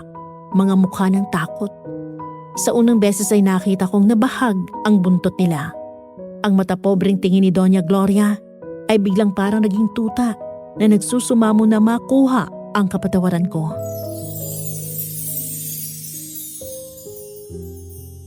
Kung ganon, ikaw nga si Matthew? Paano? Paano nangyari yun? Anong nangyaring buhay pa ako? Simple lang. Ginusto ng Panginoon na mabuhay ako para putulin ang mga sungay niyo. Nandun kami, Leo. Nagkataon na nung gabing yun ay tinapon niyo siya sa lansangan. Naroon kami ni Abel at nagmamanman. 3 taon bago ang gabing yun. Nalaman ni Don Rogelio na ang hinahanap niyang anak ay si Matthew. Kaming inutusan niya para sundan siya at alamin ang ginagawa niya. Nagkataon na naroon kami sa labas at naghihintay. Nang itapon niyo siya, kami agad ang sumaklolo sa kanya. At para sa kaligtasan niya, gumamit kami ng ibang bangkay para mapaniwala kayong patay na siya. Pagbabayaran niyo ang lahat ng ginawa niyo sa akin. Lalo ka na, Gia! Matthew, patawarin mo ko. Pinagsisisihan ko ng lahat ng ginawa ko sa iyo. Hindi mabubura ng sorry mo ang lahat ng ginawa mo sa akin. Nanood ka lang nung halos patayin ako sa bugbog nitong kabit mo. Hinayaan mong halos patay akong itinapon sa lansangan. Ngayon, ikaw naman ang nabugbog. Masakit ba? Kung anong nararamdaman mo ngayon, 10 dobleng sakit ang naramdaman ko habang hinahayaan mo akong patayin sa bugbog nitong kabit mo. Hayop ka. Wala kang kwenta. Ikaw ang isang bagay na kung pwede ko lang burahin sa nakaraan ko, ay ginawa ko na. Ikaw ang laso na sumira sa buhay ko! Patawarin mo ko. Nagsisisi na ako. Matthew, baka naman pwede nating pag-usapan to. Anong klaseng pag-uusap? Noon napakaliit ang tingin niyo sa akin dahil mahirap lang ako. Wala akong narinig sa'yo kundi pang-aalipusta. Hinayaan mong manlalaki ang anak mo. Ngayon gusto niyong mag-usap? Patawarin mo ako, Matthew. Huwag mo na akong tatawagin sa pangalang yan.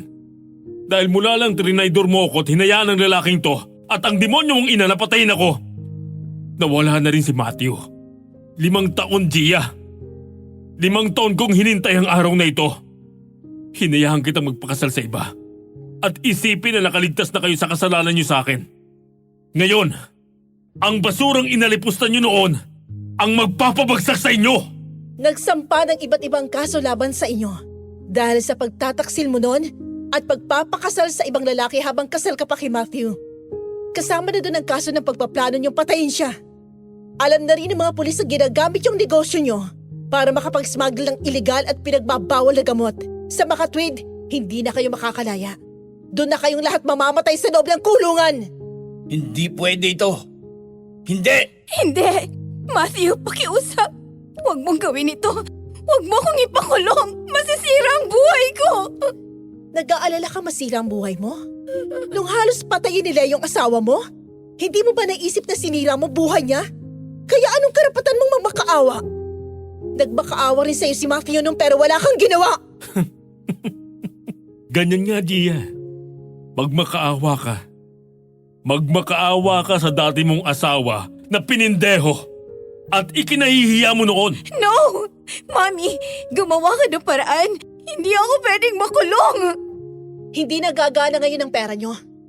Siniguro namin na hindi nyo mabibili ang batas ngayon. Hindi! Hindi maaari ito!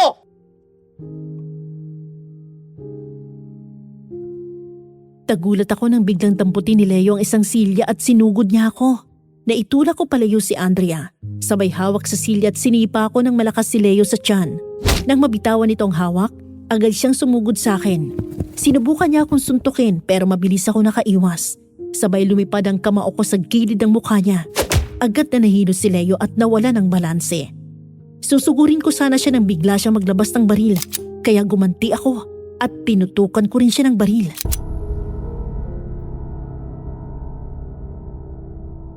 Alex! Mag-iingat ka! Walang yaka! Sige!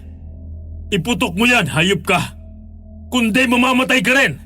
Hayop ka. Hindi ka pa namatay noon. Yun ang pinakamalaking pagkakamali mo. Hindi mo muna siniguro kung patay na ako. Ngayong nagbalik ako mula sa hukay, ako naman ang magsisilbing bangungot nyo. Papatayin kita! Sige, tuloy mo! Nang madagdagan ang kaso mo. Bago mo pa ako mapahuli, patay ka na! Tingnan natin! Ibaba mo yung baril mo! Walang gigilas sa masama! Taas na gabay! Matt! Ayokong makulong! Nakikiusap ako! Patawarin mo ako! Nagmamakaawa ako! Kahit anong gagawin ko, mapatawad mo lang ako!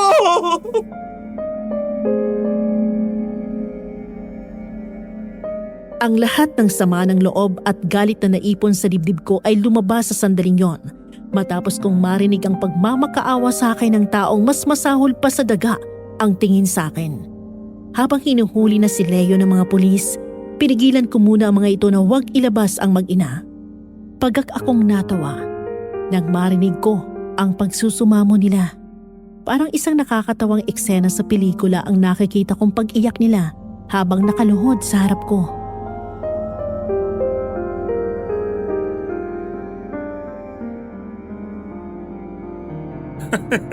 Tama bang naririnig ko? Ang babaeng kasing tayog ng ulap kung tingnan ang sarili. Nagmamakaawa sa akin? Ang akala ko ba basura lang ako? Hindi! Hindi totoo yun! Hindi ako seryoso sa sinabi ko sa'yo noon! Matthew, please! Naawa ba kayo? Nung inalipusta niyong buong pagkatao ko dahil lang mahirap ako at ordinaryong empleyado lang ako? Naawa ka ba nung ipabugbog mo ako sa kabit ng anak mo? Hindi, di ba? Tumatawa ka pa nga eh. Ngayon, bakit ako maaawa sa'yo? Takot kayong makulong? Pero nung halos patayin niyo si Alex, hindi niyo naisip yan? Ang kapal naman ng mukha niyo. Wala na ba talaga kayong kahihiyan? Isa pang pagkakataon. Please, Matthew. Magbabago na ako. Babawi ako sa'yo. Gagawin ko ang lahat. Mapatawad mo lang ako. Magiging mabuting asawa na ako. Salamat na Pagsisilbihan lang. kita. Dahil hindi na ako interesado.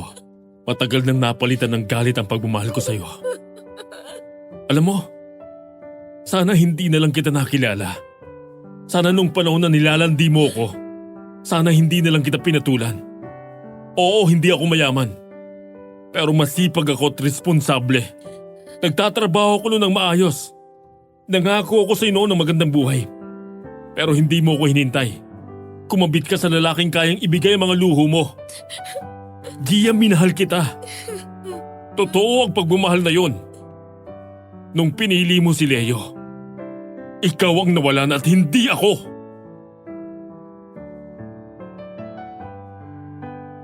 Inilabas ko ang kwintas na 5 taon ko ng suot at hindi inaalis. Ang pendant nito ay ang wedding ko. Hinablot ko ito at pinutol at saka ko hinagi sa harapan ni Gia. Nagulat siya nang makita yon, pagkatapos ay malakas na umiyak. Nang mga sandaling yon, Miss Love, pakiramdam ko gumaan ng konti ang bigat ng nararamdaman ko sa dibdib ko.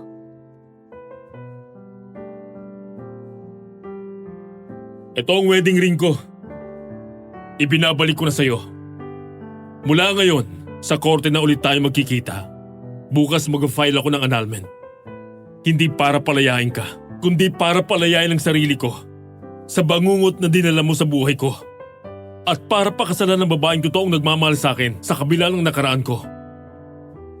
At itong tatandaan yung dalawa. Hindi ako hihinto hanggat hindi kayo nasisentensyahan. Sige na! Kunin niyo ng dalawang yan!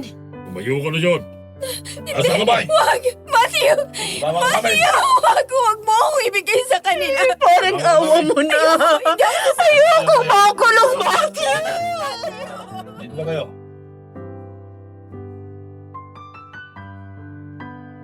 Nang tuluyan na silang dalhin ng mga pulis ay doon kumawala ang mga luhang kay tagal kong itinago. Mga luha na halong tuwa dahil sa wakas, nagawa kong bigyan ng hustisya ang sarili ko. Nang lumapit sa akin si Andrea, ay niyakap niya ako na mahigpit. Wala siyang sinabi. Pero dinaig ng mahigpit niyang yakap ang comforting words na gusto kong marinig mula sa kanya. Niyakap niya lang ako ng matagal habang hinahagod ang likod ko.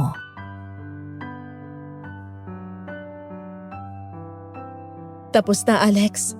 Nabigyan mo na ng katarungan ng pang-aaping ginawa nila kay Matthew. Salamat, Andrea. Salamat at ikaw nasa tabi ko mula noon hanggang ngayon. At hindi ako aalis sa tabi mo. Pero nagsisimula pa lang ito. May mga hearing pa. Hindi madali dahil paulit-ulit mong babalikan ng nakaraan. Okay lang. Basta ikaw ang kasama ko. Konting hintay lang ha. Kapag naibigay na sa amin ang annulment, magpapakasal tayo kaagad. Maghihintay ako. Mahal na mahal kita, Alex. Mas mahal na mahal kita.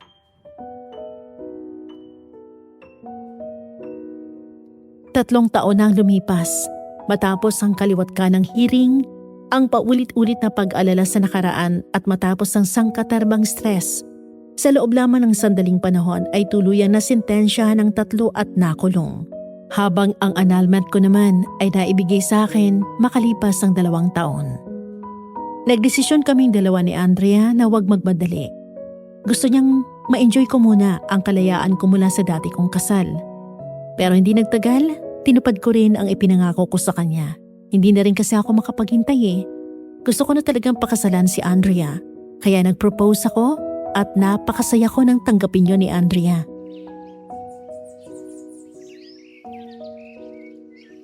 Mommy? Daddy? Ang baby ko! Hi, Princess! Kumusta ng baby namin? Mabuti po. Uli, Riha. Bumalik ka na roon at hindi ka pa tapos kumain. Yes, Lolo. Oh, kumusta na ang biyahe? Okay naman po, Dad. Happy? Nakita ko ang mga pictures nyo. Mukhang nag-enjoy kayo. Sana ay magkaroon na agad ng kapatid itong si Colleen. Yun din po ang dasal namin. Ang mabuti pa ay umakyat na kayo doon sa kwarto para makapagpahinga kayo. Nang makapaglaro na kayo ni Colleen. Abay, miss na kayo ng anak ninyo. Sige, Dad. Dito muna kami.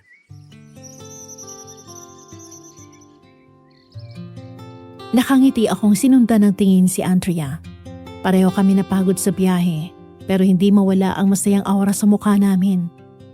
Nang lumingon sa akin ang asawa ko, lumapit siya sa akin at yumakap. Pagkatapos ay matagal naming hinalikan ang isa't isa.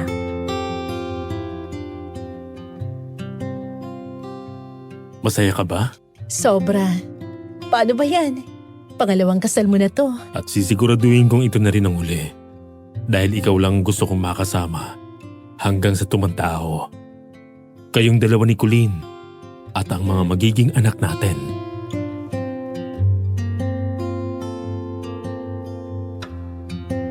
Nung halos mamatay ako sa bugbog, ang buong akala ko yun na rin ang katapusan ng buhay ko.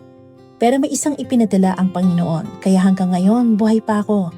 Dahil sa nangyari sa akin, mas lalo ko natutunan na maging mabait sa kapwa. Dapat ipantay-pantay ang tingin sa lahat, kahit ano pa man ang estado nila sa buhay. Sa gitna ng pagbangon ko, ibinigay ng Diyos sa akin si Andrea.